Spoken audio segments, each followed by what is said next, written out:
મિત્રો, દુનિયામાં દરેક વ્યક્તિને પોતાના ઘરને પોતાના મનપસંદ રંગમાં રંગવાની આઝાદી હોય છે. પરંતુ આ દુનિયામાં એક એવી જગ્યા છે જ્યાં લોકોને પોતાની રીતે પોતાના ઘરને મનપસંદ રંગમાં રંગવાની પણ આઝાદી નથી. જી હા, એકદમ સાચું સાંભળ્યું. ઇટાલીના ઉત્તરીય ભાગમાં આવેલ એક રંગબેરંગી ટાપુ બુરાનો, કે જ્યાં એક વિચિત્ર કાયદો લોકોને લાગુ પડે છે. અહીંયા સરકાર લોકોના ઘરનો રંગ નક્કી કરે છે. અને આમ કરવા પાછળ એક વર્ષો જૂની પરંપરા છે, જે મુજબ વર્ષો પહેલા બુરાનો માછીમારોનું ઘર હતું અને સમુદ્રમાંથી પોતાના ઘરે પાછા ફરતી વખતે માછીમારોને ઘણીવાર ગાઢ ધુમ્મસનો સામનો કરવો પડતો હતો.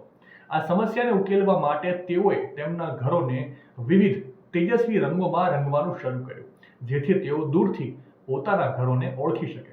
જે બાદ આ વારસાને સુરક્ષિત રાખવા માટે સ્થાનિક વહીવટી તંત્રે આખરે આ પ્રથાને કાયદો બનાવી નાખ્યો, જે મુજબ સ્થાનિક લોકોના ઘરનો રંગ હવે સરકાર દ્વારા નક્કી કરવામાં આવે છે. છે ને બાકી અજબ દેશનો ગજબ કાયદો?